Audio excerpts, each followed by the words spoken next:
Bonjour à tous, aujourd'hui nouvelle vidéo, toujours dans l'immobilier. Je vais vous parler des démarches et des papiers liés à la construction. Restez bien jusqu'à la fin, je vais vous présenter un récapitulatif de toutes les démarches avec les papiers et vous verrez que c'est très simple et que les papiers n'auront plus de secret pour vous. Commençons tout de suite par vous expliquer les démarches. Alors dans un premier temps, l'objectif va être de trouver un terrain, vous l'aurez bien compris. Donc vous allez commencer à chercher, faire vos propres recherches et vous serez aussi aidé par le constructeur. À la suite de ça, vous allez devoir vous renseigner au niveau des banques. Ça sera un sujet pour une prochaine vidéo. Une fois votre terrain trouvé, il va falloir faire une offre d'achat. Une offre d'achat auprès du vendeur.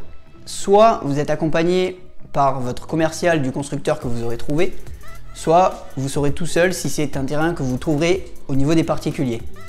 Une fois votre offre signée, vous allez en même temps, avec le commercial du constructeur choisi, commencer à faire les démarches. Vous allez signer vos premiers papiers, le contrat de construction de maison individuelle, le CCMI. Vous avez aussi signé votre offre d'achat que vous avez normalement envoyée.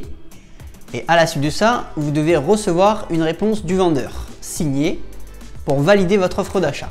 Petit conseil, avant d'envoyer votre offre ou même si votre offre est déjà envoyée, pensez à négocier ou à vérifier votre séquestre. Il est de l'ordre de 5 à 10%. Ça peut faire beaucoup suivant les projets que vous allez faire. Vous pouvez aussi le négocier auprès du notaire. Vous pouvez aussi négocier le fait qu'il n'y ait pas de séquestre, mais c'est très rare. J'ai essayé, j'en ai fait les frais, c'est pas passé. Donc du coup, il faut quand même mettre un petit montant, c'est ce qui est logique pour que le vendeur soit rassuré sur le fait que vous vouliez bien acheter et même en cas de retard ou si vous, comment expliquer, si vous vous rétractez pour rien, il aura cette garantie-là. Arrivé à cette étape-là, une fois l'offre envoyée, reçue, validée, le contrat de construction signé et le compromis de signer, vous allez avoir un délai de 2 à 3 mois. Il va falloir se servir de ce délai pour rechercher votre financement qui, bien évidemment, vous aurez déjà fait les démarches juste avant pour anticiper ce délai et ne pas perdre de temps. Vous allez aussi devoir déposer le permis de construire avec votre constructeur. Généralement, les commerciaux s'en chargent et ils vous mâchent le travail, ils vous aident et ils vous accompagnent pour le projet. Petit conseil à nouveau, pensez à bien vérifier vos clauses suspensives dans le compromis de vente. Généralement, les notaires le font très bien, mais vérifiez bien que vous ayez deux clauses. La clause d'obtention de votre prêt et la clause d'obtention de votre permis de construire. Il est très important d'avoir ces clauses, ça vous permet en cas de problème de sortir du compromis sans aucun souci. À la suite de ça et de ce délai, vous allez avoir un autre rendez-vous avec le constructeur. Le premier, c'était pour le contrat de construction. Là, vous serez sur un deuxième rendez-vous pour valider vos papiers, signer votre permis de construire et c'est à ce moment-là qu'il fera le dépôt comme on vient de dire juste avant. Parlons du dépôt de permis. Tout le monde a un peu peur sur ça. Alors il faut savoir que c'est généralement un délai entre 2 et 3 mois, mais ça c'est en fonction de votre mairie et en fonction du moment où vous déposez votre permis.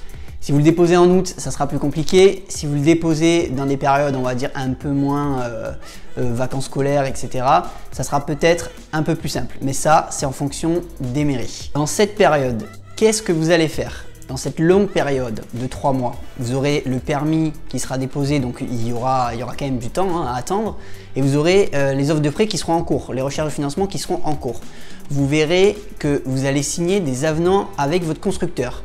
C'est-à-dire, vous allez aller chez le constructeur pour valider vos choix et sélectionner vos choix de maison, de coloris, pour l'intérieur, de tout ce que vous avez choisi au préalable, avant évidemment pour votre dépôt de permis, mais vous allez tout valider avec des avenants parce que vous pouvez en enlever, en rajouter pendant cette période. Ça vous permet d'avoir des moins-values ou des plus-values. On arrive à un moment crucial.